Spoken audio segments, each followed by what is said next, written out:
How's it going, everybody? Lieutenant Dan back in the house. How about those Falcons? How about those Falcons? Ah! Thank you, NFL rules.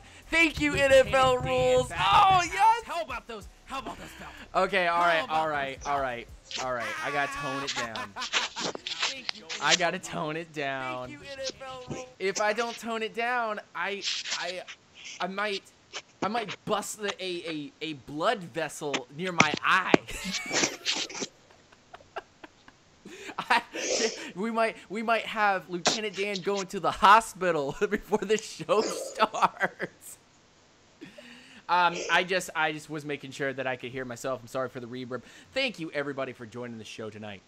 We have a fantastic show, and I said we were gonna have a fantastic show, win or lose, if the Falcons were gonna win or the Falcons lost. We were gonna have a great show. And my friend Chris Robbins, you guys should go visit his Twitter. Chris, plug your stuff and let me know in a short sentence how you feel about your Lions after this game. Well, I'll start by talking a little bit about me. I'm a huge Devin Bush fan. He's my dude. Go check him out if you haven't already. Michigan linebacker, stud. Just gonna plug that in there first because that's obligatory at this point. But yeah, my Twitter is @ChrisRVavel. I also have a couple other personal ones, but that's my sports one. And also I'm in LDT a lot, Lumber's Chef Talk on Facebook. If you guys haven't already joined that, definitely join that group. The answer to the question is football, by the way. Yeah, it's a lot of fun in there. I do a lot of film work, college pros, all that good stuff. So yeah, it's pretty lit. If y'all in the chat would not mind sending the link to this show wherever you guys are coming from or whatever sites that you go and frequent, and let them know that we're about to have a Falcons-Lions discussion. in here, then please, if you could do us a favor, please do that. We were on a last-second, or at least on my end, we're on a last-second ditch effort to try to get this show out. Just tired, man, tired. Trying to make this tack tape, trying to make this Brian Poole tape. Oops, did that slip out of my mouth?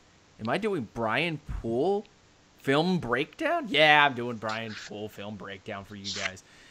Also, do note that we have put a new feature into the video. Down at the bottom of your screen, you will see notes from myself and Domingo to sub and click the like button and subscribe to the show. We will have the scores from now on of the past week down there, but it was a little rushed on my end.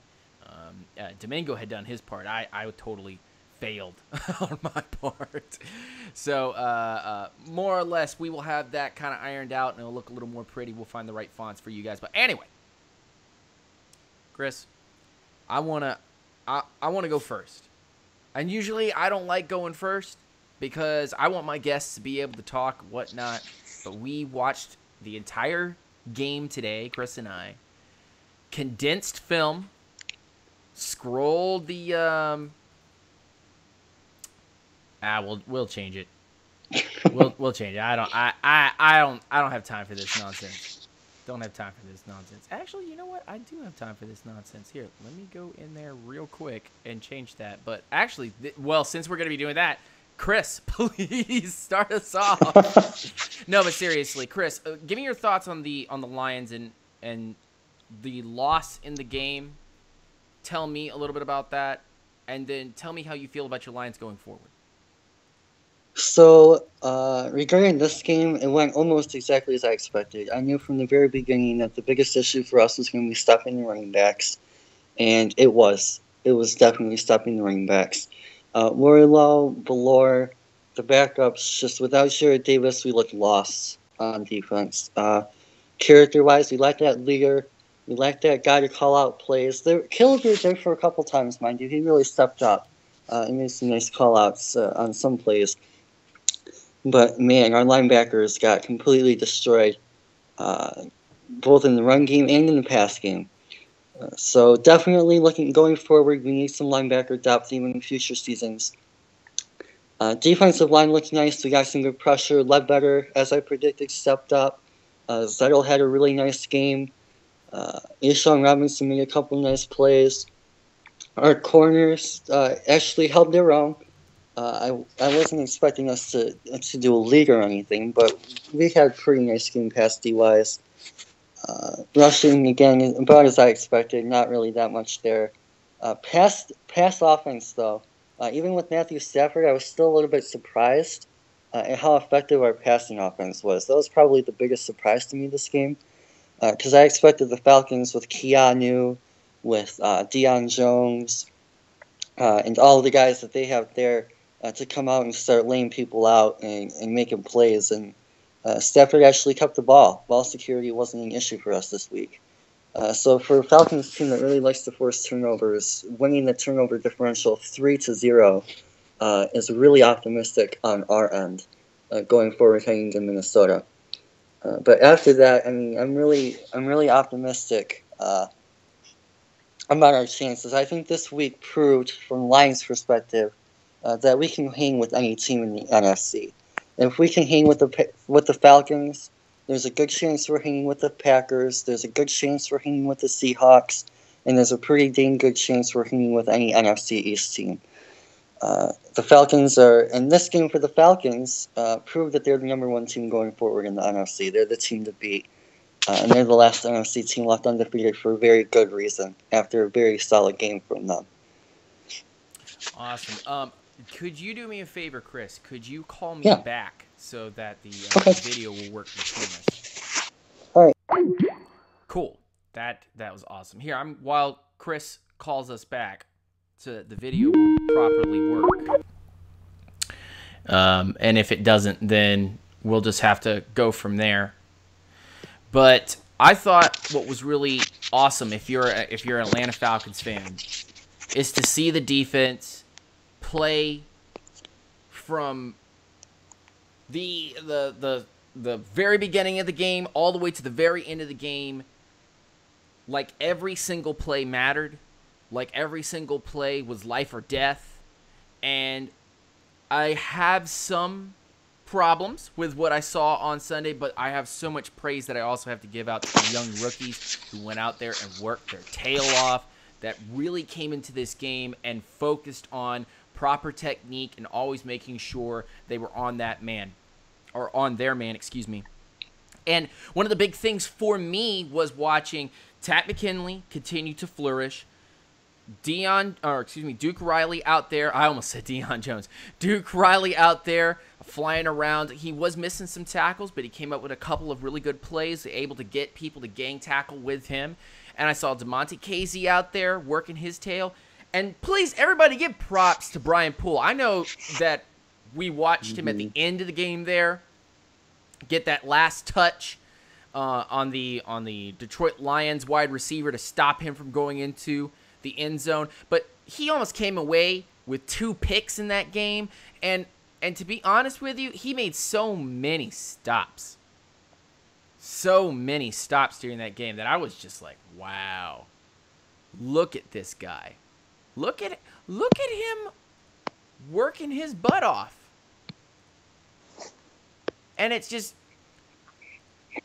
crazy to see how this team went from 2013. If the 2013 Falcons had played the Lions today, they would have gotten mollywomped. To look at us now playing with guys that are second year, third year, and first year, that are out there kicking butts and taking names. So super happy with the Atlanta Falcons going forward. Offense looked good. Defense looked like it needs some work, but hey, we're only 3 weeks in. And let's go back really quick and give props, every Falcons fan in here, give props to the Detroit Lions, who they're going to contend for the NFC North. Give those guys, I don't have any ill will towards the Detroit Lions. They proved, at least to me, that they're a team that can get into the playoffs, and they're going to contend for their division. 100%. Chris Robbins, thoughts on that? Yeah, I mean, honestly, for those of you guys in LDT, you know this by now, but I really was not expecting anything from this team at all this year. At all.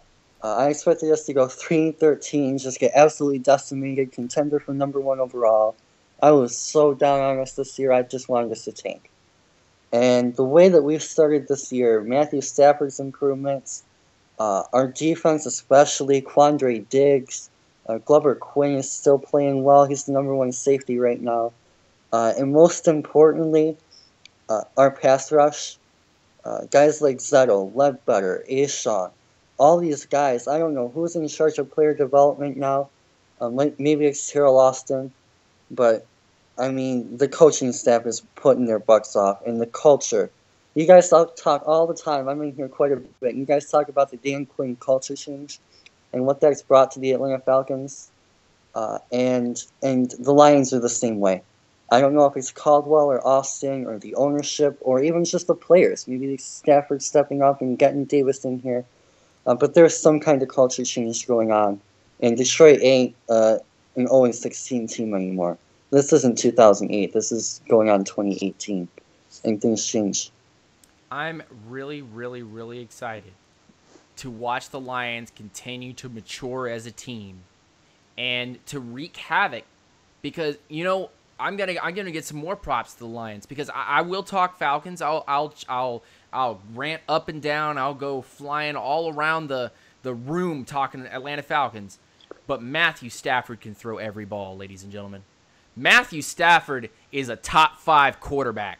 And I wasn't sure about that until this game that I watched him against the Atlanta Falcons. He will continue to light it up. And you know why he'll continue to light it up? Because not only is he one of the best quarterbacks in this league, but without Megatron, he can finally be himself. Yup. He can finally be him. He can hit wide receivers in stride. He can call all the plays and make all the throws. And in this offense that he's got going on, and I'll give my props a little bit to Jim Bob Cooter and who he is, although he will script the hell out of a game. And I mean it. He will script the hell out of a game. Yep. Even with a script, he lets Matt Stafford fly. He says, Matt, it's all on you, buddy. You make the throws. He was throwing rainbows. He was throwing lasers. I swear there was some dragons flying around.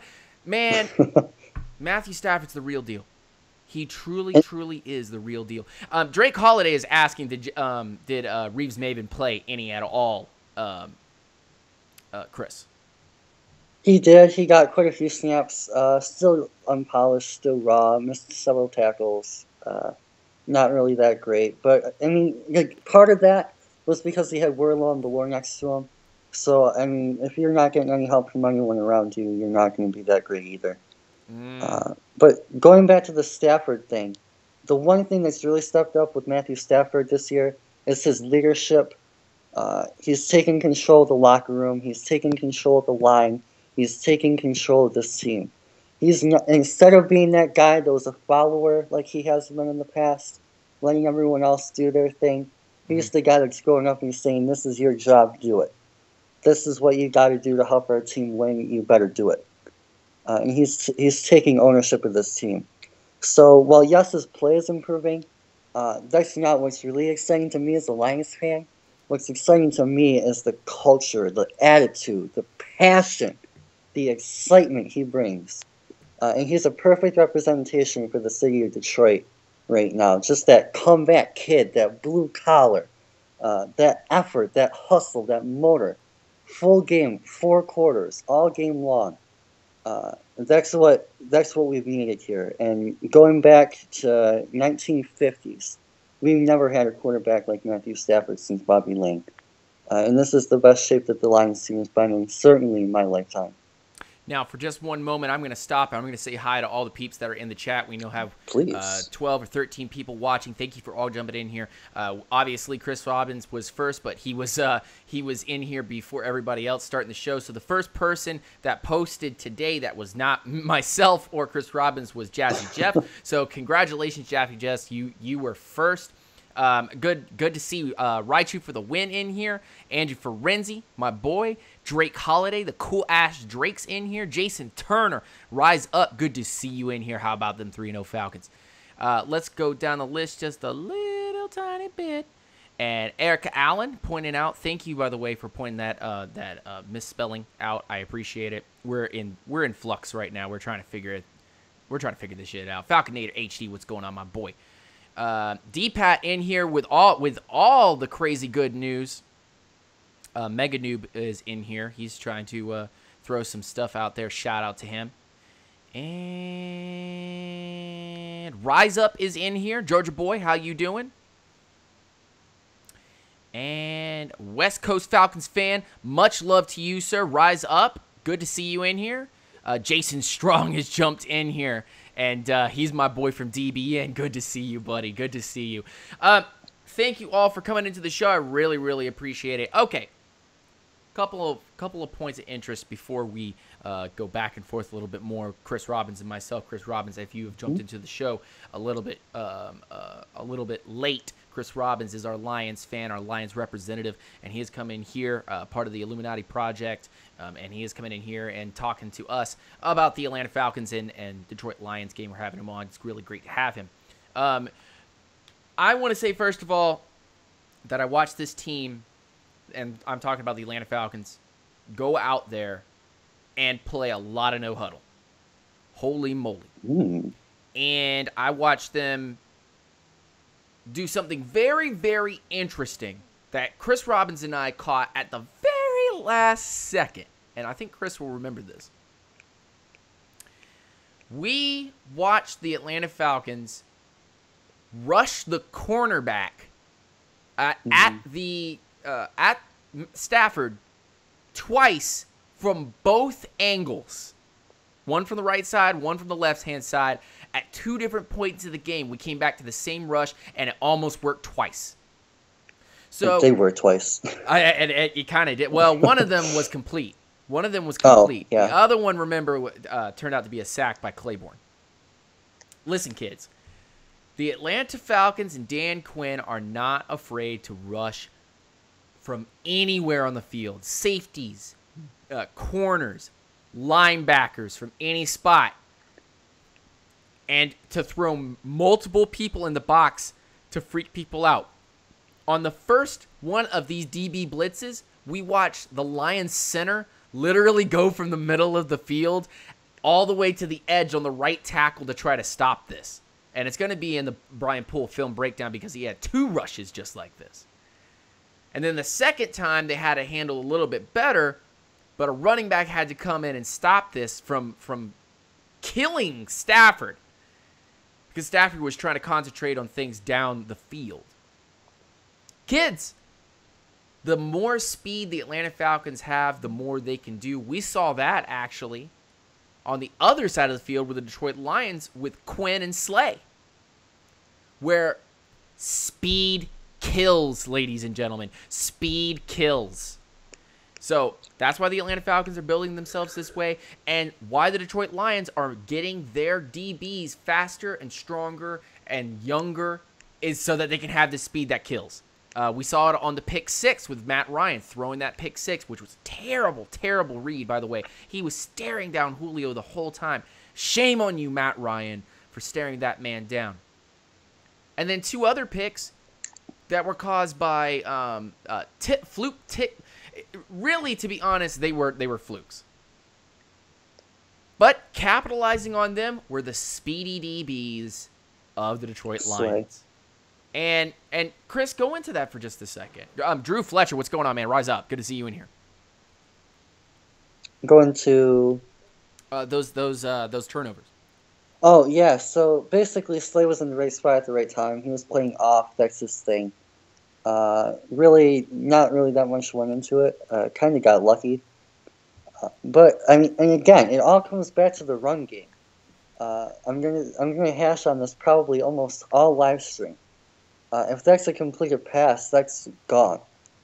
And that's, I mean, you're talking about 2 continued drives. I mean, granted, it's still probably a close game. Everyone's talking like it would be a blowout without those. I'm not too sure that's the case. I still think it's a 1 or 2 touchdown game. But I'm really optimistic that this team, but Slay still has to make that play. I mean, if he drops those picks, whatever, it's irrelevant. Right. So, I mean, props to him for actually being in the right spot and making that catch. Yeah, you basically said it all. It was lucky.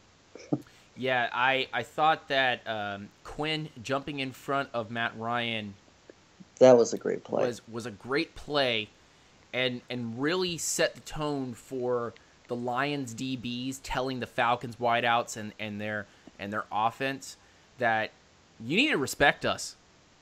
You need to respect us. And Aaron Rodgers, whoever is the quarterback for the Vikings, Mike Glennon or Mitch Trubisky for the Bears, you better respect us in our division.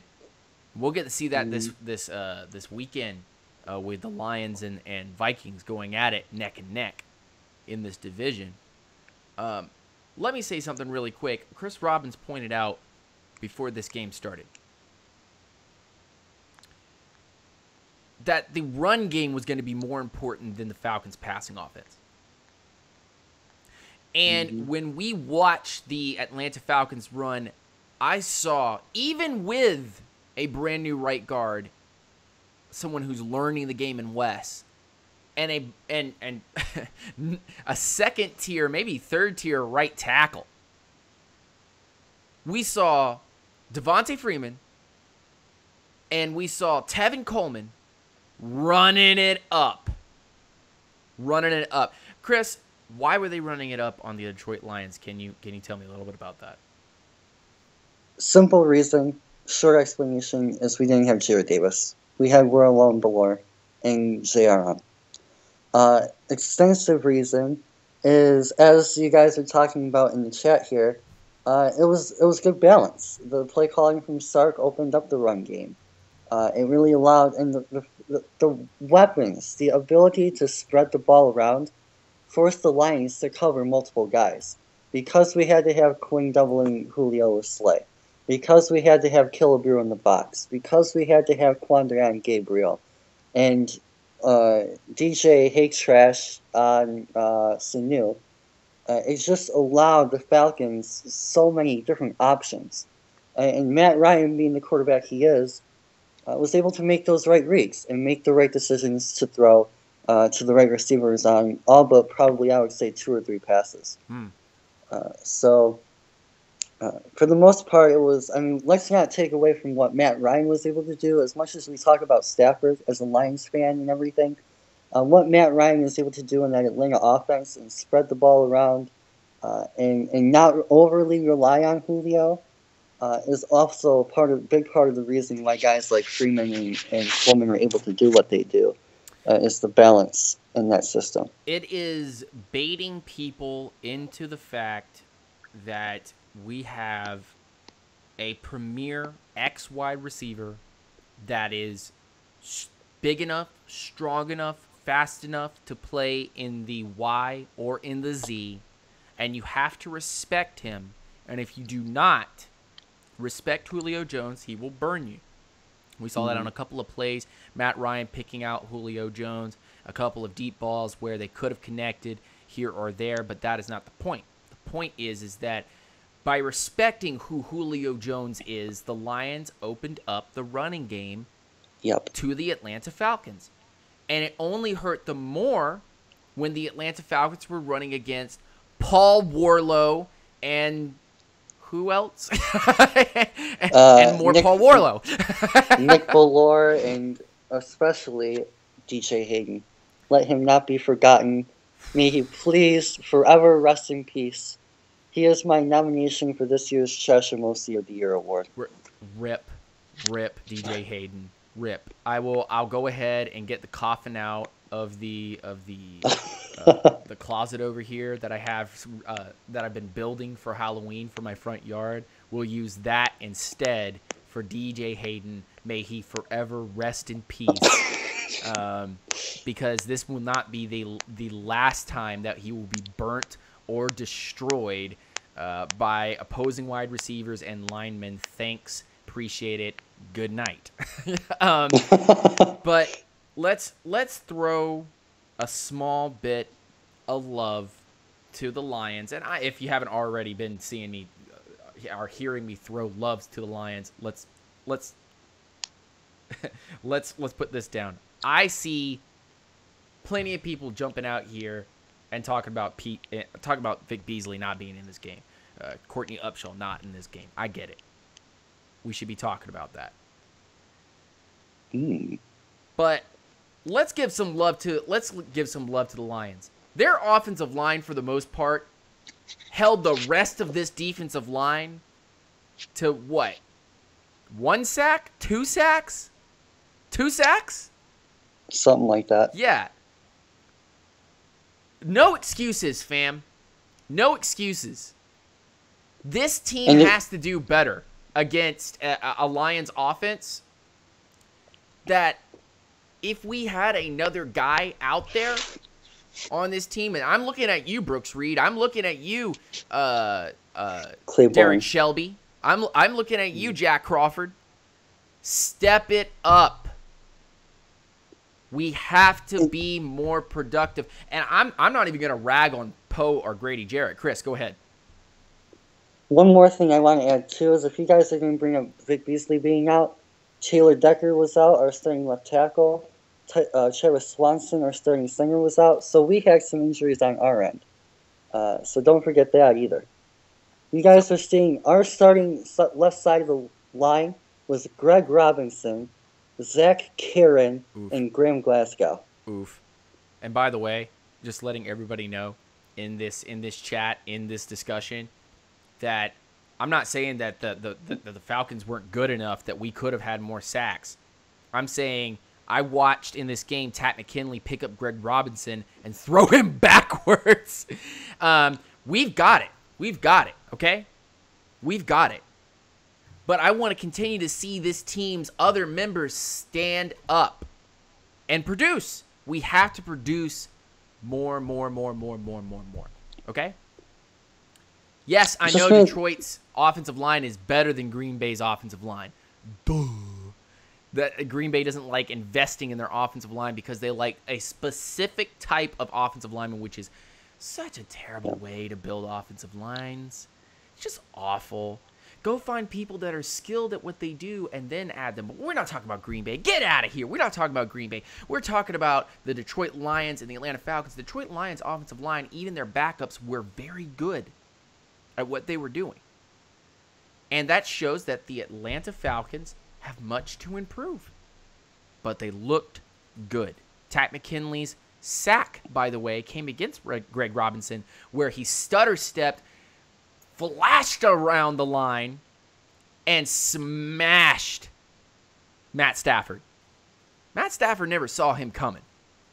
And even when he was trying to step up to get away from it, the jaws of life were on that man. Takk McKinley's jaws of life were on that man. He was dead. Let's focus on something else, though, very quickly. Desmond Trufant, where are you at? Oof. Where are you? Time for some criticism. I told you guys when you're listening to my show, I'm here to criticize and to promote and give constructive criticism where it needs to be given. Desmond Trufant, where are you at, man? Why are you looking like Robert Alford? What's with the penalties? Wow, Alford had a lot better game than you did. You Cole let had up some a lot serious. better than either.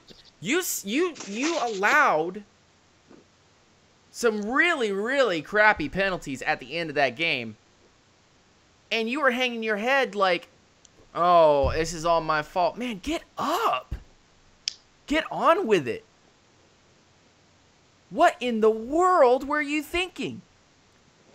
I commend you every game. I talk about Desmond Trufant every game.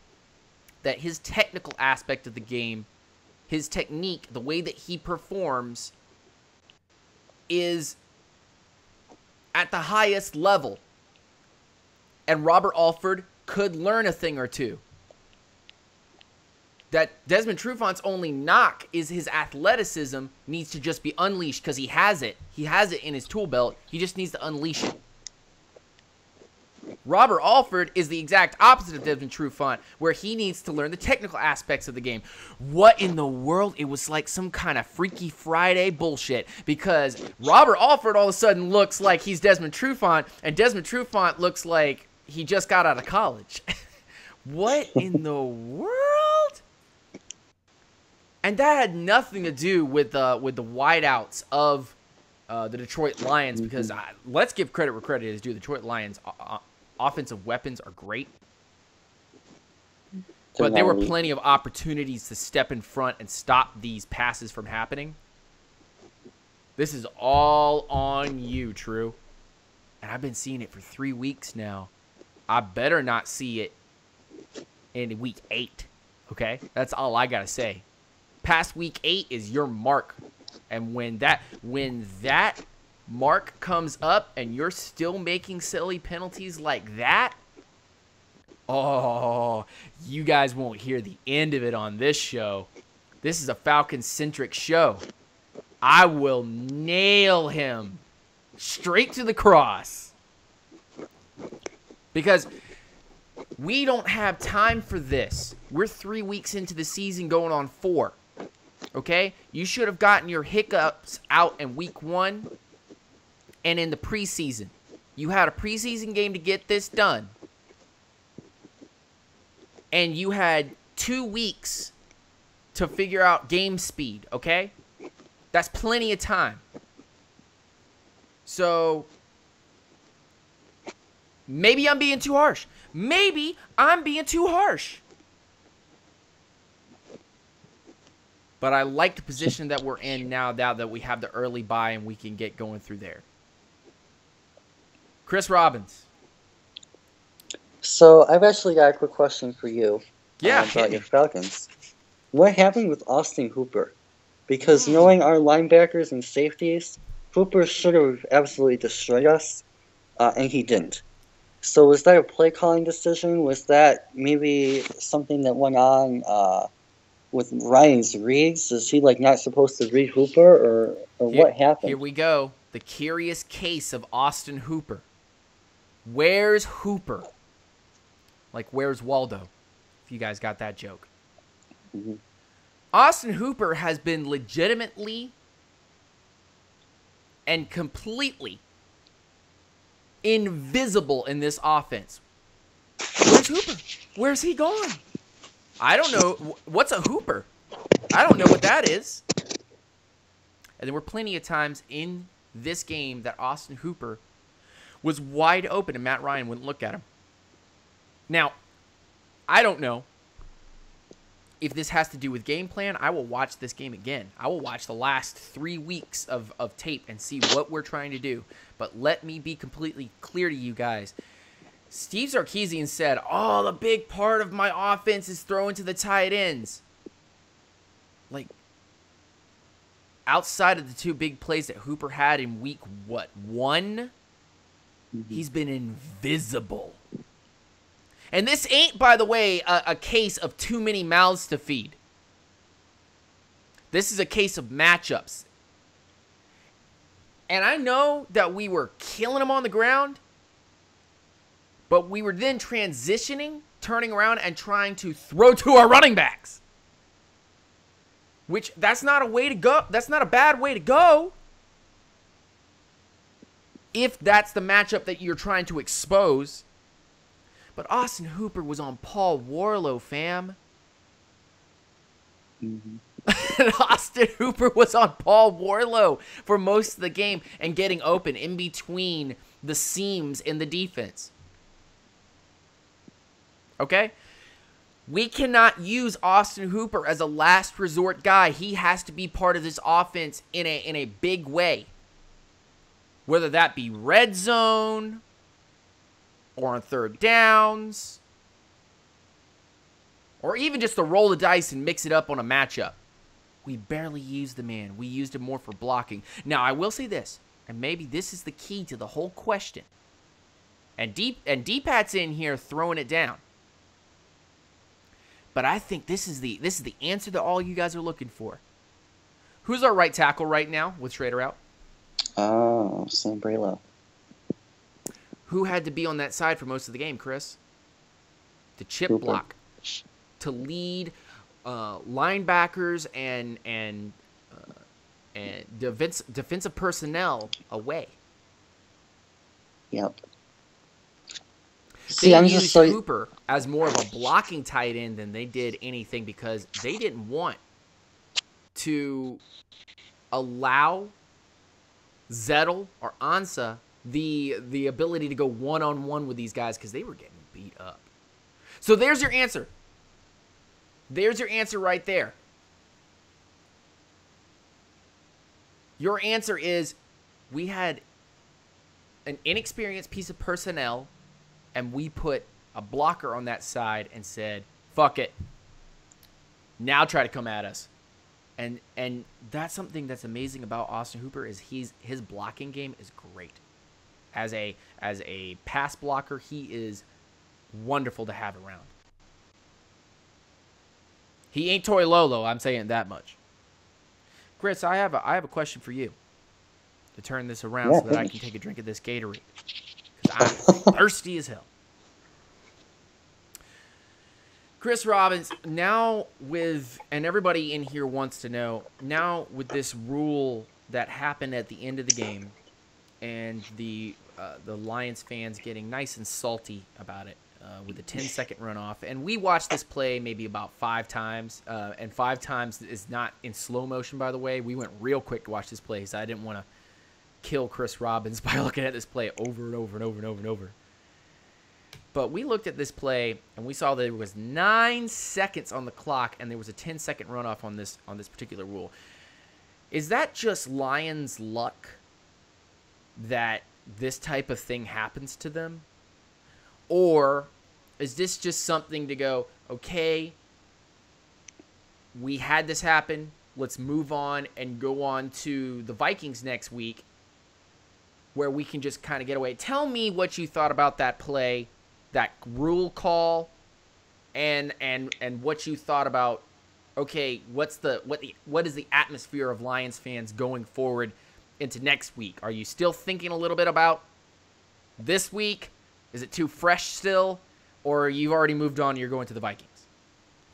Okay, I'm a lot different than the average Lions fan in this case. I thought the call was right, and we should have never been in that instance in the first place. It never should have come down to that play. Our offensive line wasn't that great. Our running backs were not good. Our linebackers were horrible. DJ Hayden got burnt. Frankly, it probably should have been a blowout. But I will say this. If it comes down to us making the playoffs or not in January and we lose to Green Bay to miss the playoffs, this is probably going to be that one game that's going to take me off. It's not that big of a deal yet because we don't know what the rest of the season holds. For all we know, I'm just throwing this out there, this won't happen. But, I mean, just go with me for a second. Hypothetically, we could still go 15-1 and sweep the rest of the games and blah, blah, blah. Or on the other hand, we could lose every game. Matthew Stafford could get hurt next week and our season could be over. And this game will have no relevance. But what's going to really be irritating about this game as a Lions fan is if this is the game that separates something and means something at the end of the year. Right now, we're on that, at least me, and Caldwell and the coaching staff put this out here too. Right now, we're on that next game is Minnesota mentality. We're already there. Matthew Stafford, Jared Davis coming back, we're already on that level. But if this is again, I'll say this one more time. If this is the game, if this is the play, come January, Matthew Stafford is going to probably say, I wish I threw Galladay on that out route. I wish I had that. I wish I didn't throw to Theo Riddick on second down. I wish I didn't throw that ball to Marvin Jones going deep instead of Galladay on that post route where Trufant got called for holding. He was wide open on that post route. He had the angle. He had open space. 6'4" receiver. Speed. I come to you now, Atlanta Falcons fans, and I really do want to talk a lot of smack. I really, really do. But I'm gonna tone it back, and I'm gonna say this. We won this game not by luck or we didn't steal this game away from the Lions, okay? We won this game. That's the fact of the matter. We played to the rules. The rules allowed us to win. We won. Period. Lions lost. Falcons won. It's over. And I will come to every Atlanta Falcons fan, whether you watch my show, whether you watch my content, or you just talk to me on whether it be Twitter, Instagram, Facebook, wherever.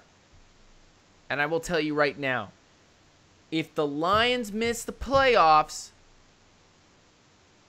because they lost to the Atlanta Falcons as a more direct thing, like there was some type of tiebreaker that the Lions needed, if it's more direct like that and they miss the playoffs because of us, I will have a small grin on my face. Just because we did what we need to do to win this game. Brian Poole played his lights out. Yep. Got a hand on a man. That's what you're supposed to do. And stopped a man from getting into the end zone even though it wasn't a tackle. We won the game, and I will smile a slight bit. I'll actually smile a lot more if we stop Green Bay or Seattle or one of those other peeps from getting into the playoffs if we beat them. But I will slightly smile, and I will have to go to Chris and ask him for forgiveness if we stop the Lions from going to the playoffs because of two reasons. Reason number one, the Lions are a scary team to play again. Legitimately healthy Lions are a scary team to play again. We will not manhandle the Lions if we play them again. Maybe we'll have figured out who we are with our identity. Maybe we will have figured out who we are as a team and we'll be healthy. But if we play the Lions again, it will be a close game like it is. And I don't know who will have the ball last, who will be trying to score to win the game. But the Lions are a scary team to play. Okay? Much mad respect to the Detroit Lions for who they are. And number 2, why I will smile that the Lions are out of the playoffs is because it will be just that much easier to get to the Super Bowl. Just that much easier.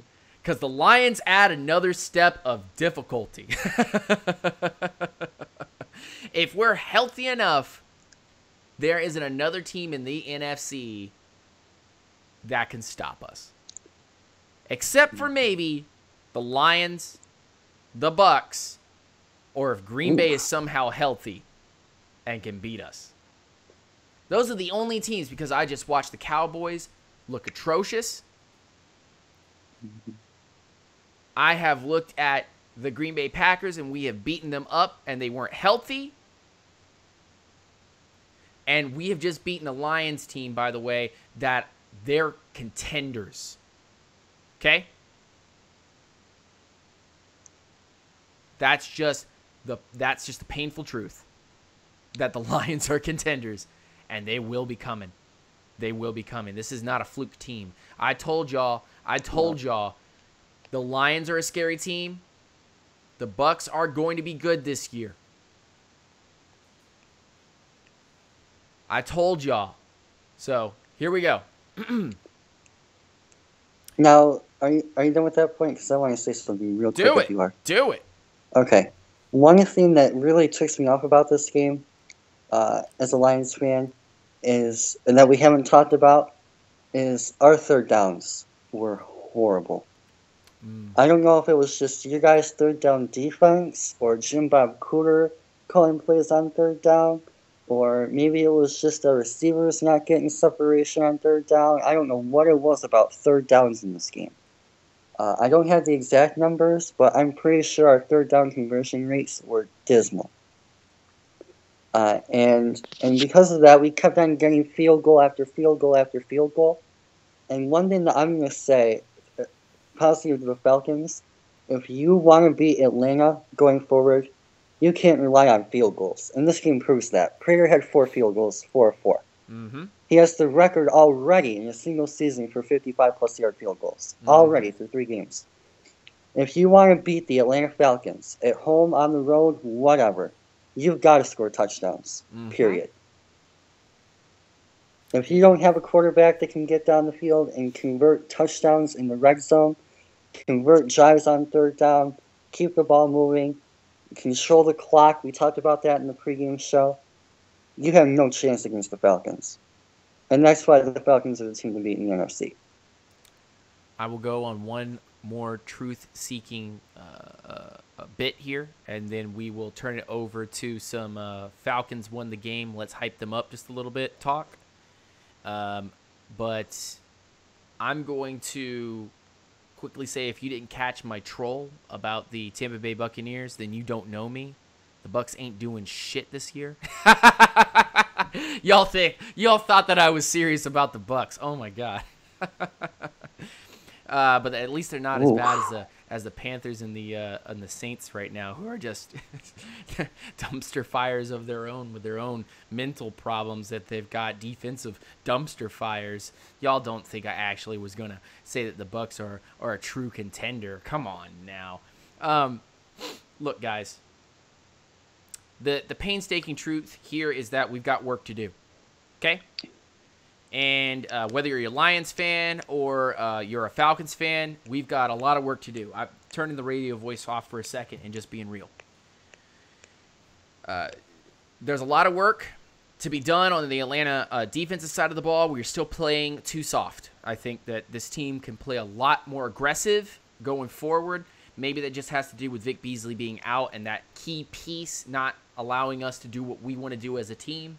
I understand that. And as a Falcons fan and as somebody that studies the game and wants to be able to know the game inside and out.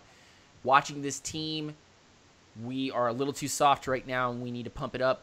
Hey, maybe we're just trying to get into our rhythm, and maybe I've fallen for that trap. On the offensive side of the ball, I see us being a little more diverse. I see us allowing Matt Ryan to do what he needs to do, calling plays, changing things up. And even if it's sometimes run a little scripted, this team is very fast. That has not changed. So all of you four-letter networks, pundits, analysts, so-called experts, y'all were wrong. Y'all were wrong. Sorry. But that hasn't changed. Falcons' offense is still explosive. On the ground and through the air. Come rain, sleet, or snow, this team is still blowing it up. On the Lions side of the ball, and I'm going to let Chris Robbins kind of handle this, what do the Lions need to do to improve going forward? And can you tell me where they need to go to find more wins going forward? Okay, well, the easy answer is we need blocking, period. I know we had injuries, and I know we're playing the Falcons. I know. But our blocking is atrocious. Greg Robbins, I cannot wait till Taylor Decker comes back. I cannot wait till next week when we get Travis Swanson back. TJ Lane seems like probably the biggest bust to assign our free agent history. He's absolutely horrible. And frankly, we need blocking. We need depth. Depth on the offensive line. Depth. Secondly, and again, you talked about this with the Falcons. Similar issue with the Super Bowl last year. We need defensive depth. We cannot be relying on DJ Hayden to be our cornerback too. We cannot be relying on Paul Warlow and Nick Bellore to be our starting linebackers if Jared Davis goes down. We cannot be relying on Haloti Ngata in the future going forward. He had, I see Lions beat writers, they're completely trashing him for the game he had. Apparently he was really terrible. We cannot be relying on these same guys over and over and over again. When we go play Minnesota, who's to say Darius Slay doesn't get beat? We need someone else to step up. We can't be relying on 2 or 3 guys. Matthew Stafford can't win us every game. Yeah, that's not going to happen. So from our side, we need depth on both sides of the ball, and B, we just need to step it up. Next man up. You talked about this with Vic Beasley and Tack. We need to get that next man up mentality because right now we don't have that. If we have to go to our linebacker, or if we have to go to a guy to replace Jared, it's like, well, shoot. We don't have Jared Davis. Now what? What do we do now? Oh, well, we're just going to suck this week because of it and then not do anything. We need to have a more positive mentality in regards to we just can't let our guys get as down as they are. So those are the 2 biggest things. As for the ways that we need to most improve, outside of those like 2 things, we need to improve. Well, obviously our linebackers and corners, we talked about that, but our wide receivers. Marvin Jones has had 2 catches through 3 games this year. That's horrible. Kenny Galladay, as great of a blocker as he's been, as great of a route runner as he's been, as great of an asset as he's been, he needs to do more productive. He needs to be more productive. Right. And Golden Tate, I mean, yeah, he's dynamic. Yes, he runs screens and this and that and this and that. But we're talking about a 1,000-yard receiver, a guy who should have 100 catches. Easy. We've had nothing from him. And Ebron, same deal. Ebron is probably the main reason outside of our defense why we lost this game. He was pathetic. You cannot drop the ball 3 times in the last 2.5 minutes. Horrible. And speaking of drops, by the way, going back to Atlanta really quick. When these balls hit you in the hands, you need to catch these. I understand the Tevin Coleman pop up because it was a little high and he went to go grab it and just popped off his hands and got intercepted. But Mohamed Sanu, my boy, come on, man, you got to catch that. That was right in your hands. Maybe it came off your face mask a little bit, but you cannot let that happen. That's ridiculous. Look, guys. One team is going on undefeated, 3-0, and about to play the Buffalo Bills and the Miami Dolphins, and then get a bye week. On the other side of the panel for the next 3 weeks, what do you got, Chris? I know we have Minnesota coming up on the road this coming week. I believe shortly thereafter we play the Panthers and the Saints at New Orleans. We play the Panthers at home. So Falcons fans, I need you to give the Lions your energy, okay? After this Bills game, I need you to send the Lions your energy. We need them to beat the Panthers, and we need them to beat the Saints. We need it. We need them.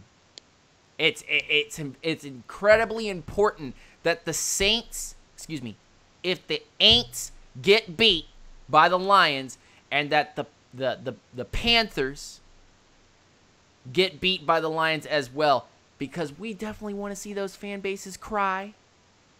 Okay? Look, division before anything, division before everybody else.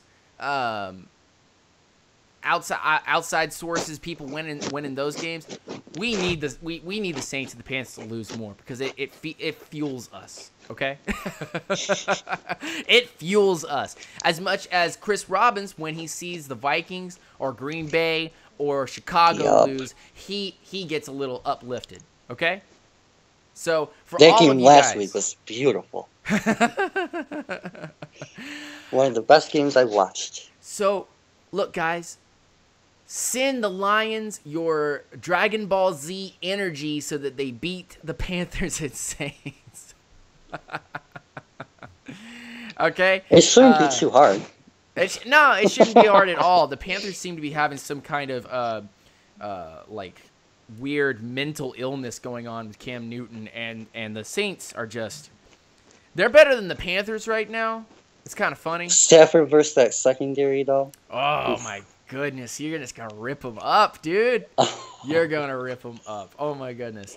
Hey, look, if you thought that the Lions played the Falcons hard, played them well, prepare for the Lions to go out and truly put the Saints and the Panthers in their place, okay? We still have another week before that happens, though, and the Falcons have another game against the Buffalo Bills this coming week. It's time to move on. Chris Robbins, I think it's time to turn the page, right? Yeah. Yeah, and I mean, from one hand, this is going to be a game that we're gaining respect from this. You guys are getting some respect from this. It was a great game, probably a game of the year contender, and it's a really good challenge for both of these teams looking forward. We know the teams that we have to match up against. We've seen each other. This is, I mean, for us, other than maybe Green Bay, we don't have a challenge as hard as Atlanta in the rest of our schedule. Maybe Pittsburgh. That's it. And for you guys, I don't know what your schedule is looking like, what division you guys play. But, I mean, how many other playoff teams are you guys realistically going to play the rest of the year? Obviously, other than the division winner. True. Chris Robbins, it was awesome to see you come on the show. I'm going to now transition it over to the Falcons celebration part of the channel. I know you probably don't really want to be part of that. I'll stay. I can see you in the comments if you'd like, because I'm having a little problem with Skype too. It's like going in and out for me. So I will talk to you after the show. All right, my man? Yeah, sweet. And I'll see you in the comments and stuff. So everybody, please give a warm send-off to my boy, Chris Robbins. Please go follow him on his Twitter handle. Chris, plug your stuff, man. Yes, so as I said at the beginning, I do a lot of my stuff on Facebook and LDT. But my Twitter handle is @ChrisRBabble. That's my sports account. So if you guys want to check that out, that's fine. I don't really use that too much, though. But yeah, definitely do me a favor. Check out my man Devin Bush. He's a stud, class of 2019. He reminds me of Deion Jones, so there's some incentive for you guys. He's going to be a machine, future defensive player of the year. So check him out. And go Falcons, go Wolverines, beat Clemson. Man, you stop joshing me. All right, man. I'll see you in the chat box. Take it easy, okay?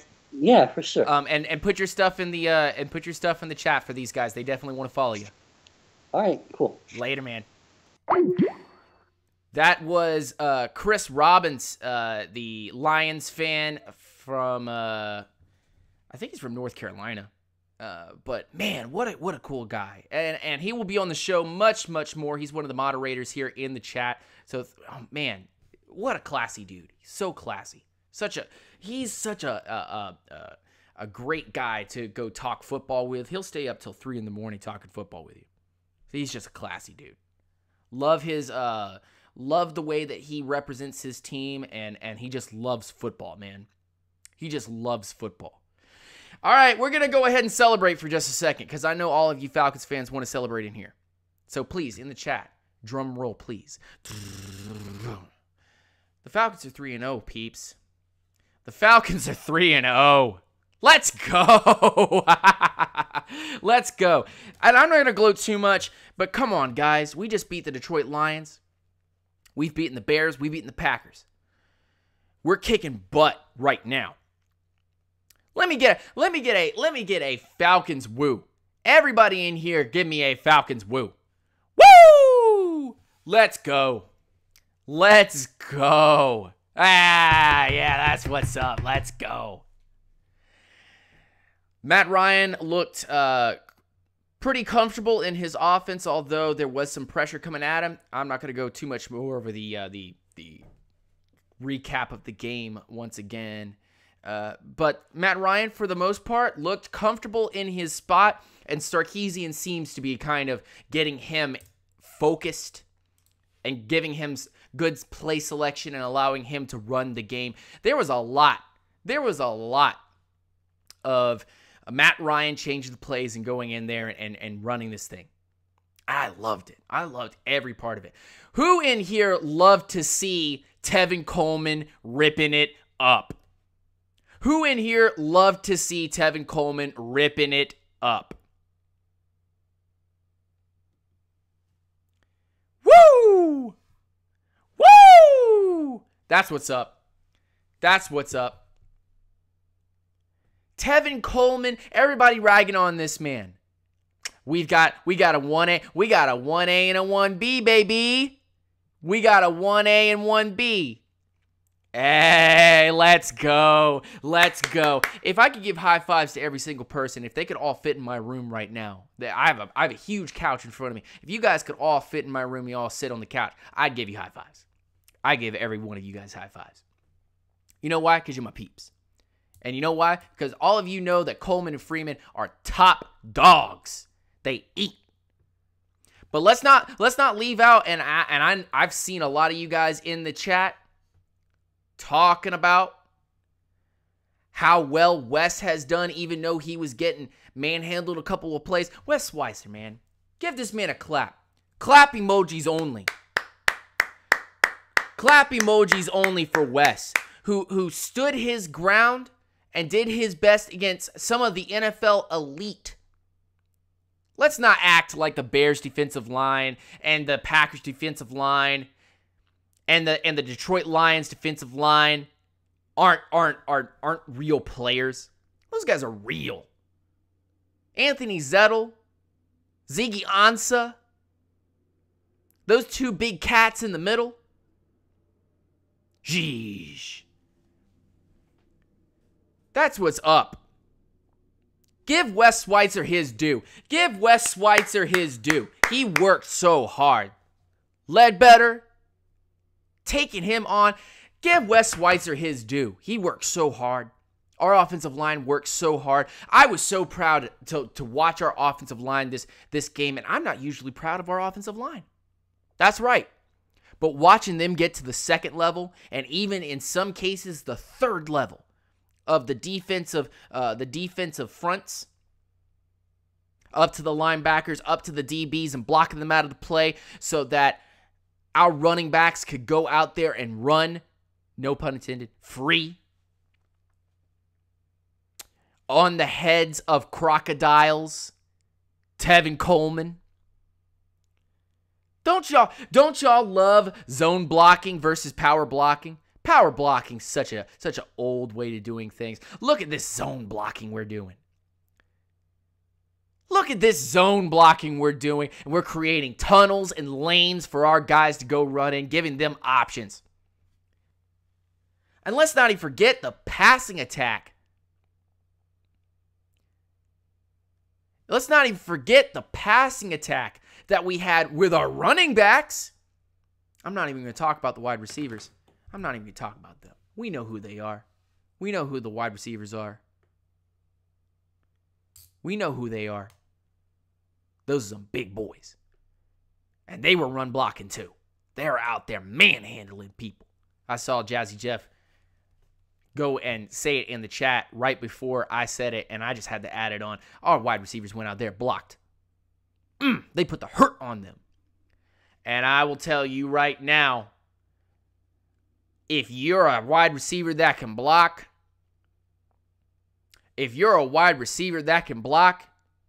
you're on my team. You're on my team. Because that means that you want to give it your all. You want your team to succeed. Drew Fletcher in here saying, hey, remember that free catch when he got popped on the 10-yard line? Hell yes, I do remember that free catch when he got popped at the 10-yard line. And I know y'all are ready for that 2018 draft. Let's go. Let's go. I'm ready to cover some 2018 draft. I really am, but I got to put the rest of this content out for this year. We've got a Takk McKinley video and a Brian Poole video because they were the big pieces to this win. I know the offense did a lot. I know our run game was huge, was super productive. But I've got a Brian Poole video, and I've got a Takk McKinley video that I'm going to be working on this week, and I'm going to put it out as soon as I possibly can. Please be patient with me. Brian Poole finally deserves to have a video. He was a big boy wearing big boy pants, and he was out there bullying people, take people's lunch. And Takk McKinley got his first sack, and we are gonna diagnose that. He was out there for 48 of 70 plays. 48 of 70 defensive snaps. Takk McKinley was out there. So that means that I have to boil that down to half, divide that by another 2, and holy moly. If y'all like my True Font video, then you will like my Brian Poole video because I am fired up about that one. I would love to be able to do a and I can't believe I'm saying this, but I would love to be able to do a running back video. But that takes a lot of time and effort because there's a lot that goes into that video. Offensive line doing what they're doing. But man, Takk McKinley with his first sack, how impressive was that sack against Greg Robinson? I know it was Greg Robinson. I get it. But this man flashed. This man put pressure. This man was touching Matt Stafford's back and making him feel the cold feels.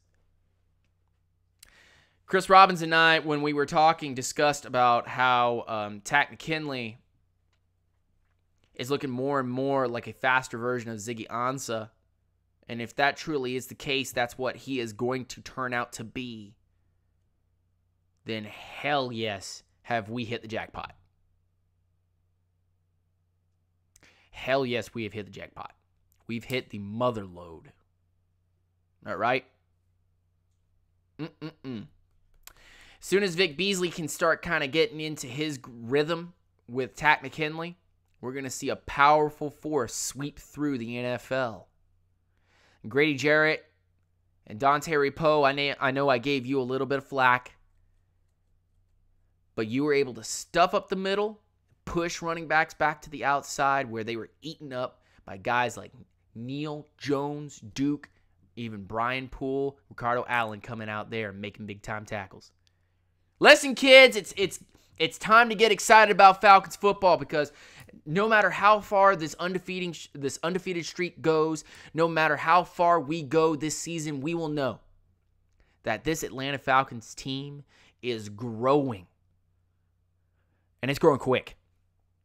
People that are being put in the fire are coming out, no burns. So for 1 second, because I know we will have an Atlanta Falcons Nest Friday talk at 8:30 Friday this week. Come check out the show. We'll have a live one. All of you guys can get in here, discuss the Bills in full, but I'm going to say two things about the Bills very quickly. If the Atlanta Falcons continue doing what they're doing, and especially with those black jerseys, those sweet black jerseys on, at home on that very fast turf, then we are going to see the emergence of Takk McKinley. Prepare yourselves, prepare your butts, because once Takk McKinley's back on that fast surface again, it's on. It's on. Takk McKinley has tasted what it feels like to get an NFL sack, and he wants more. He's hungry. He's back on Twitter. And Takk Attack wants more. He wants more.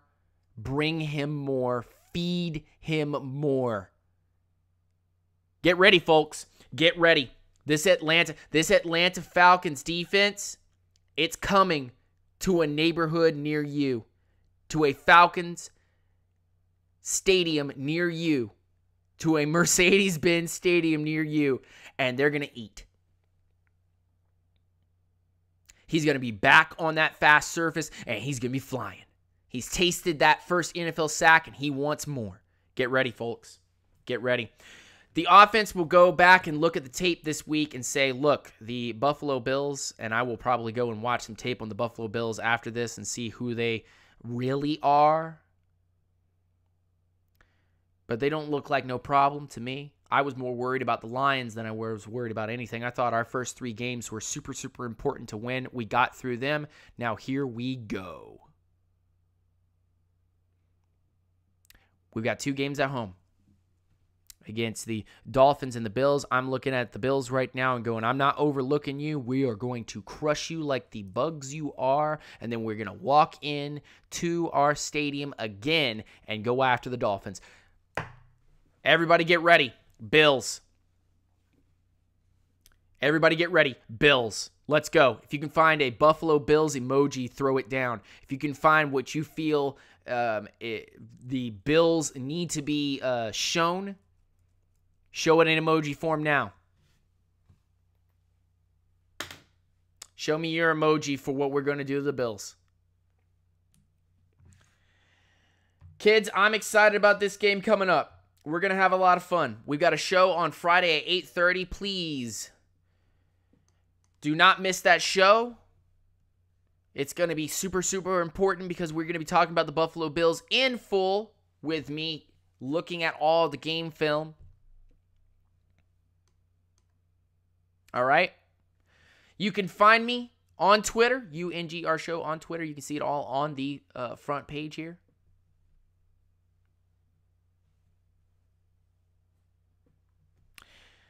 And remember, I'm just throwing this out here one more time because we'll have a commercial actually for you guys from this point on. But if you want to support the show and have more unique content on this show, on this channel, please go to our Patreon and support us, even if it's just $1. That $1 on Patreon per month helps me go from being on the day job and having a scrambled brain to being able to sit in front of this computer and work, and be able to put my voice out. All right? I don't ask anything else of you guys other than just to spread the word and like the channel. You guys are awesome. I really appreciate all the support that you have given us so far, and we will continue to work to make this the best Falcons channel that we possibly can without obviously making the people that we invite onto the channel feel like shit. And again, I'm not ESPN. I'm not NFL Network. I'm none of that. So I'm just going to be real with you. I'm going to talk exactly like I would talk to you in real life. All right? That's how we are. That's who we are. We're never going to change that. How did everybody like the banner down at the bottom? We're going to fix that up a little bit so that it looks a little bit cleaner, so that you guys can read that a little bit better. Let me know what you think, and we'll go from there, all right? Peace, hair grease, and I will talk to you guys on Friday at 8:30. We will drop those videos through the week. Peace!